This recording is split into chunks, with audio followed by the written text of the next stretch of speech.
One major update about Arizona's largest national park. It is now closed to visitors. The National Park Service has announced that the Grand Canyon will be closed until further notice. Today marks the first full day of the state's stay-at-home order, prompting some Arizona lawmakers to urge the federal government to close down the Grand Canyon. The Grand Canyon has been a popular holiday destination for families seeking adventure since the 1900s. It is still one of the most sought-after tourist sites in the U.S. But what if we told you that the U.S. government has closed off about 90% of this amazing wonder of nature? The Grand Canyon. We told you yesterday the national park would be shut down along with the government, and today it happened. Visitors already inside the park are now told they have 48 hours to leave to protect a 1,000-year-old secret. This new revelation could change how we look at history forever. A drone has just captured something no one was supposed to see in the forbidden area of the Grand Canyon, and these shocking discoveries will leave you questioning everything you know about history. So what are these ancient mysteries? And how and why is the government keen on keeping them away from the masses? Stick around as we explore the mysteries of this wonder of nature. The forbidden area of the Grand Canyon. Although the Grand Canyon National Park is a no-drone zone, a drone recently flew over what is now known as the forbidden area of the Grand Canyon National Park, an area that is closed off from the general public and only accessible to park rangers, military, and government personnel. This area spans across the region around where the Colorado River and the Little Colorado River meet all the way to the Anasazi Bridge and is considered sacred by many Native American tribes because of its cultural significance. Among the Native American tribes who live in the area, the Hopi and Navajo make up most of the inhabitants of the area. The Anasazi Bridge is a prehistoric bridge made of pine trees perched 300 feet above the Colorado River. It is believed to have been used by the people of the ancestral Pueblo culture from whom the Hopis and Navajos are descended. The government claims the restriction of movement placed around certain parts of the Grand Canyon National Park is to protect the park's natural and cultural resources, ensure tourist safety, and preserve the park for future generations. But conspiracy theorists and alternative researchers insist that it is just an elaborate cover-up. The common notion is that there is indeed a forbidden zone within Grand Canyon National Park, despite the authorities' claims, and it's forbidden for anyone to hike, camp, or explore there. It is also believed by many that beneath this so-called forbidden area of the Grand Canyon lies a secret, the last remains of an ancient and even extraterrestrial civilization that once thrived right in the heart of the canyon. In the recent episodes of the controversial podcast, The Joe Rogan Experience, Joe Rogan and some of his guests, like geologist Dr. Randall Carlson, historian Graham Hancock, and author Brian Hotep Jesus Sharp, discussed the drone footage that allegedly exposed the existence of ancient Egyptian artifacts and a hidden subterranean city in the Grand Canyon. Could there be a hidden city in the Grand Canyon? Believe it or not, there are tales of an ancient underground metropolis discovered in the early 1900s. The three experts also went deep into the closure of the canyon and the possible effects on the tourism industry and the economy in general. They also discussed the discovery of ancient reptile fossils in the allegedly off-limits areas of the canyon, which allude to ancient Egyptian civilization. And they even went so far as to suggest that nefarious branches of the U.S. federal government secretly monitor the entire area. Alan Krill's stunning discovery. Norwegian geologist Alan Krill was hiking along the Grand Canyon National Park's Bright Angel Trail with a group of students when a huge boulder caught his attention. This boulder had markings on it that Krill suspected were reptile footprints. Alan Krill then took pictures of these markings and sent them to his friend at the University of Nevada, Las Vegas. This friend, a paleontologist named Stephen Rowland, carefully examined these markings and concluded that they were indeed ancient fossilized footprints. But which animal did they belong to? In a recent article published in the science journal PLOS One, Professor Rowland estimated that those fossils found by krill are about 313 million years old. This revelation is coming about 6 years after krill discovered the boulder. But it is important to note that it is now the oldest fossil ever found in the park. But this is not why the government would want to conceal the information from the public. As Rowland wrote in the article, this find is also the earliest evidence of amniotes living in dunes, predating other evidence by at least 8 million years. The interesting part is that these footprints could belong to an animal that is not supposed to exist. This is some of the earliest known evidence of a hard-shelled egg-laying animal known as an amniote. Although other scientists have debated Rowland's interpretation, there's not enough evidence to disprove his theory either, as the part of the park where the fossils were found is now closed off from the public. This is not the only ancient secret that lies deep in the Grand Canyon. Let us look at other stories of ancient findings in the canyons. The Smithsonian expedition of Kincaid and Jordan. In the early 1900s, a prospector named George Kincaid claimed to have discovered a cave in the Grand Canyon that contained Egyptian artifacts. On April 5, 1909, the Arizona Gazette ran the headline tagged, "Explorations in Grand Canyon, Mysteries of Immense Rich Cavern Being Brought to Light. Jordan is enthused. Remarkable find. Indicates ancient people migrated from Orient."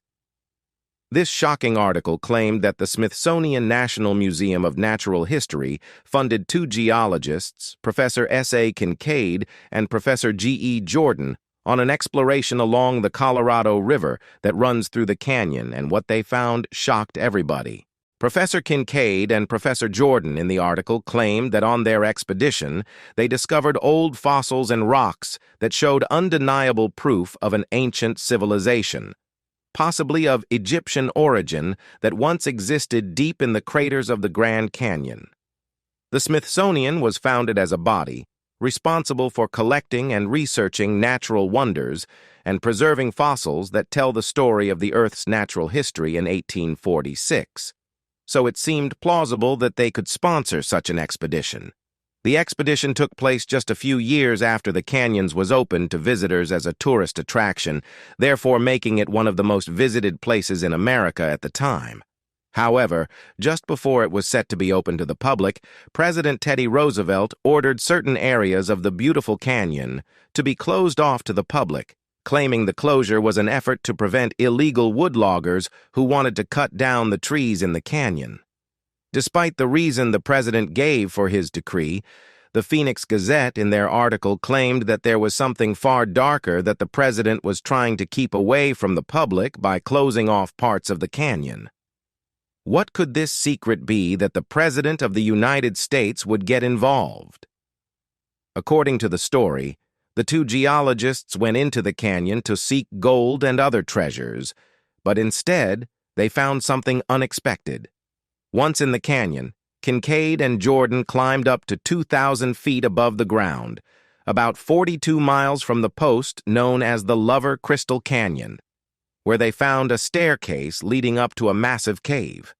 Expecting to find gold, they strutted into the cave but were instead welcomed by huge oval entrances and fancy ventilation systems. The scientists began to wonder what this place was, and their suspicions of it being an ancient underground city grew when they came across a large cross hall with a gigantic statue in the middle. Kincaid and Jordan noted that this statue had a religious aura to it. It held a lotus flower in each hand and had a striking resemblance to the image of Buddha. This further cemented their suspicions that this must have been a metropolis of a thriving ancient civilization, complete with its language, writing, and counting system, and its religious practices and deities. Professor Kincaid and Professor Jordan excitedly hurried back to the Smithsonian to report their findings and get more people involved in the expedition. Kincaid rushed back to the Smithsonian and assembled a team of researchers, including Professor Jordan. It would take a whole team to sift through the findings, Kincaid and Jordan's second expedition of the Grand Canyon. Surprised by what they found in their first expedition, Professor Kincaid and Professor Jordan made their way back to the caves just a few months after their first expedition, this time probing even deeper into the canyon, until they found a new set of caves. Once back in the caves, Kincaid and Jordan stumbled upon a treasure trove of knives, spears, and other copper tools needed for everyday survival. None of these things surprised Kincaid and Jordan, as they had seen them before on their first expedition. However, what caught the attention of the geologists was a series of markings on the cave walls that looked unmistakably like Egyptian hieroglyphs. Who could have made these markings native to the people of ancient Egypt in the United States? What Kincaid and Jordan didn't know was that more surprises were waiting for them the deeper they went into the cave. Following a granite staircase, the two men got to a part of the cave with mysterious holes in them. But the holes in the cave walls were not empty. They contained what looked like giant mummies, all wrapped up in dark linen. This was by far the biggest breakthrough the duo had made in their escapade. It felt like they had finally found their holy grail, undeniable proof of their theory, but an unfortunate incident was awaiting them. You see, Kincaid and Jordan took a camera along with them on their second expedition, and Kincaid claimed that he took a few pictures of the wrapper mummies. He also claimed to have carried along some of the cooler tools and other items they found inside the cave as they left the canyon, although this is still yet to be proven.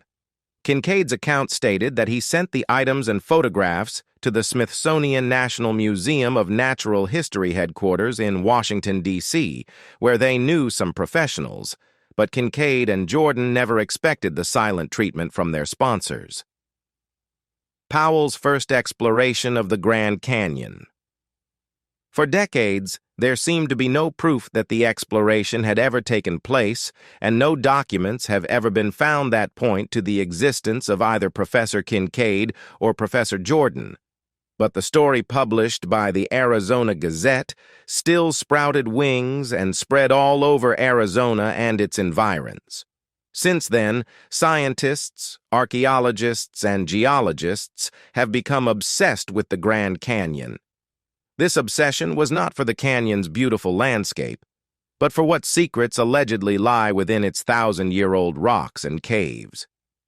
Here's where it begins to get interesting. In January 2014, when it seemed like the world had completely forgotten about the rumored ancient civilization in the bowels of the Grand Canyon, some new information surfaced about the expedition of Kincaid and Jordan. A new name popped up in the story, and the existence of this new character by the name of John Wesley Powell would explain the mystery of Kincaid and Jordan's non-existence in the original Smithsonian records about the Grand Canyon expedition. This little finding would change everything we knew about the history of the expedition. John Wesley Powell was the first director of the Bureau of American Ethnology at the Smithsonian, while serving in the Army as a geologist. Powell was in charge of the United States Geology Survey, but what he achieved in the Grand Canyon was by far the most important feat he attained. In 1869, John Wesley Powell led the very first scientific expedition into the Grand Canyon to study the Colorado River. In 1869, John Wesley Powell, a Civil War veteran and geologist, led a daring expedition down the Colorado River through the treacherous Grand Canyon. For this expedition, John Wesley Powell gathered 10 men, 4 boats, and food supplies for about 10 months as he set out from the Green River in Wyoming on the 24th of May, 1869. Powell and his crew passed through dangerous rapids till they got to the point where the Green River met the Colorado River, which they intended to study on August 13, 1869. While on the expedition, Powell wrote in his journal that he saw several wonderful features like carved walls, royal arches, glens, alcove gulches, and mounds. But alongside these naturally occurring features that decorated the Grand Canyon, he also spotted many caves along a beaten path with some bits of pottery and some hieroglyphs scribbled on some of the rocks and ruins, suggesting the existence of an old civilization in the area. Apparently, this report triggered the interest of many scientists in the area, and the story has it that the Smithsonian sent Professor Kincaid and Jordan into the canyon for the very purpose of confirming Powell's account of this ancient civilization in the canyon. Powell's second exploration of the Grand Canyon. Although John Wesley Powell claimed he uncovered a lot of archaeological wonders on his expedition, he had very little evidence to back up his claims.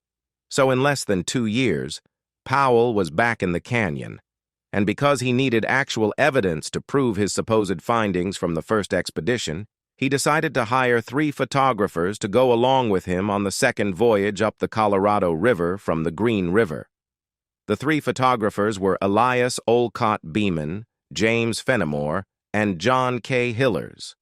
This proved to be a very smart move in the long run, as this expedition would have photos, maps, and various other forms of documentation for proof of their findings in the canyon.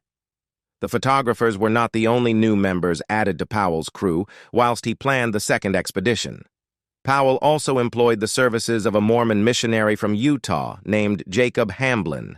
This missionary had experience living with Native American tribes, spoke their language, and understood their culture. This bit of information is important to note because it sheds light on what may have happened to Powell on his first exploration that informed his preparation for the second. It is believed that on his first exploration of the hieroglyphs, scribbled caves of the Grand Canyon, John Wesley Powell must have met some Native American groups who were probably what remained of the lost tribe of the Grand Canyon, and that this tribe attacked Powell's company and killed 3 of his crew members at the mouth of the Virgin River on August 30th, 1869. Some historians have speculated they were killed by the Chivwits band of Paiute Indians. This gives more credibility to the theory that a secret tribe lived in the caves of the Grand Canyon. The reports also stated that after Powell's expeditions, dozens of explorers poured into the canyon and found an astonishing 400 Native American campsites near the Grand Canyon National Park, some of them even dating back to 12,000 years ago, the Hopi tribe of the Grand Canyon. Allegedly, when Kincaid and Jordan got to the heart of the canyon during their exploration, they found out that the dozens of Native American tribes who settled near the Grand Canyon had legends and myths about the mysteries that happened inside the canyon itself. The Hopi tribe had a story that had been passed down from generation to generation amongst the tribesmen about their ancestors who built and sustained an underground civilization inside the Grand Canyon thousands of years ago. According to the stories, the caves in the canyon were home to a tribe of people who would capture any foreigner who was unfortunate enough to wander into one of them. The Hopi tribe is the westernmost division of the Pueblo Indian tribe. They have lived in Arizona for centuries, and although the precise origin of the Hopi people is unknown, it is believed that they and other Pueblo peoples descended from the ancestral Pueblo, tribe known as the Anasazi, whom the Hopi call Hisatsinom, a Pueblo word meaning ancient people. Hopi origin traditions tell that their ancestors climbed upward through underground chambers called kivas and lived in many different locations before reaching their present settlements. This origin story further gave credibility to Powell's theory of an underground people having existed in the Grand Canyon in the past. Much like Powell before them, Professor Kincaid and Professor Jordan went back home to prepare reinforcements for a second exploration. Did the story really happen? Although the Smithsonian was not responding to Kincaid and Jordan at the time, word was already spreading about their adventure.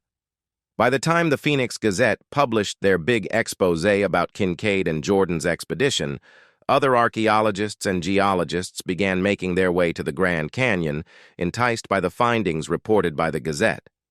When the new group of expeditionists got to the caves allegedly discovered by Kincaid and Jordan, they found out that the 2 professors had missed a group of tunnels that ran further into the cave. The further they went, the larger the tunnel got, until it got to the size of huge rooms about 30 or 40 feet wide. They kept going deeper into the caves until they stumbled upon a massive room, bigger than the whole width of the tunnel. This room contained several passageways branching out from it. They also reportedly saw a storeroom about 700 feet long, which had a very unpleasant smell as if something had died in there. This storeroom was also filled with dry seeds, according to their account. The discovery of the new tunnels and large rooms encouraged the archaeologists among them to dig up the area. But they did not only find copper tools, plates, and pans made of gold, they also came across some strange writings in the cave walls. And they all agreed that these writings were not native to North America. Some of them even agreed that whoever made these markings may have come from the Orient. While the origin of the markings was still being debated, every trace of Kincaid and Jordan and their expedition was suddenly nowhere to be found in the Smithsonian archives. To date, the authorities and staff at the Smithsonian National Museum of Natural History maintain that there have never been any discoveries of Egyptian artifacts in North America, and the accounts of the vividly detailed Kincaid and Jordan expeditions never happened. So it begs the question, why then would the Phoenix Gazette publish such an outrageous story if it never happened? It is believed that Kincaid and Jordan may have found something in those caves that would rattle everything the highest authorities want the masses to believe about the settlement of North America. It is believed that the two professors may have come in contact with non-Native American people in those caves during their expeditions. The popular story of the settlement of North America is that all Native Americans came to the continent during the Ice Age, trekking over the ice-capped Bering Strait. But the theory of Kincaid and Jordan meeting ancient aliens in the canyon challenges that story. And this explains why the authorities would close off the parts of the Grand Canyon where Kincaid's cave was found to the public and even to park staff. Whether this story actually happened, or is just the work of fiction from a very imaginative team of newspaper writers, is still a debate. However, this would not be the first time ancient Egyptians have been found in some unusual places outside of Egypt. Other places where hieroglyphs have been found. Other places ancient Egyptian hieroglyphs have been found around the world include Australia. Just a few miles outside the city of Gosford in New South Wales is the Brisbane Water National Park, where a strange sighting was discovered in the 1980s. In a natural crypt formed by vertical sandstone walls about 2.5 meters high each, more than 300 hieroglyphic symbols depicting ancient Egyptian gods, chickens, bees, and many other more unusual representations are carved into a monolith. But how did they get there? The most common theory of how the markings got there is that the markings are the handiwork of ancient Egyptian sailors who sailed to the continent of Australia some 5,000 years ago, and after being shipwrecked, engraved their story into stones and went back home, leaving the rocks behind. There has not been any substantial historical backing for this theory, although it is widely believed in Australia. Another unusual sighting of hieroglyphic markings outside of ancient Egypt is even closer to the Grand Canyon in nearby Utah. The hieroglyphs in Utah were first discovered by two prospectors from Fillmore, Clifford Purcell, and Rube Melville in 1939. In his book called Faded Footprints, Clifford Purcell said that during an attempt to find iron ore in the ground, he discovered a rock covered in lichen and green stuff. This rock had strange drawings and symbols on it that looked very much like Egyptian hieroglyphs. The book also has pictures of the symbols. Also, there have been panels with similar symbols that have been found throughout the Great Basin and as far west as the coast of California. Although no scientific evidence has been found to back up the glyphs, some people think that the symbols are a secret map to gold tablets from Utah's colonial days, although archaeologists have not been able to locate these gold tablets. A more plausible theory, some say, is that the symbols are inscriptions by Spanish miners who were looking for gold during the gold rush of the 1800s. These theories, although not backed by solid scientific evidence yet, should not be readily discarded because, as we know, the ancient Egyptians were very advanced in technology far beyond their time, and it would not be so outrageous to think that they had the navigation skills and the vessels to sail to different parts of the world and drop their influences on the places they landed. Moreover, the great ancient Egyptian pharaoh, Necho II, was said to have commissioned a group of Phoenician navigators to circumnavigate Africa and report back to him as recorded by the Greek writer and philosopher Herodotus, who lived about 150 years after the reign of Necho and claimed to have heard this story in Egypt through oral tradition during one of his visits. He allied with Assyria and sent armies and fleets into the Syria-Palestine region to fight the Babylonian Empire, but was eventually defeated. This is not such an implausible story when you consider the fact that Pharaoh Necho II was no stranger associated with attempting grandiose feats like the one mentioned. He once attempted to construct a predecessor of the Suez Canal, an artificial waterway to connect the Nile to the Red Sea to allow ships to pass between them. This theory has been supported by several ancient writers who have mentioned proposals for such a canal in their works, and Necho is often named as the pharaoh who built it. Most contemporary sources also say that the canal was not finished by the Egyptians, but by the Persians in the year 270 BCE during the reign of the Ptolemy dynasty. It was possibly this ambitious engineering feat, and also the fact that Necho strengthened Egypt's navy to levels never before attained, that may have suggested he may also have been interested in exploring foreign lands. The secrecy surrounding the existence of this lost tribe and the possible contact between ancient Egyptians and Native Americans has had people questioning what exactly it is that the government is trying to hide from the masses and how that information will affect what we know about American history before the coming of Columbus and the Grand Canyon. If there is indeed a lost tribe that could reveal ancient Egyptian contact with North America, why do you think the government would want to cover it up? Let us know your thoughts in the comments section. If you enjoyed the video, make sure you like, share, and subscribe to the channels. Also, click the next video shown on your screen. You will enjoy it.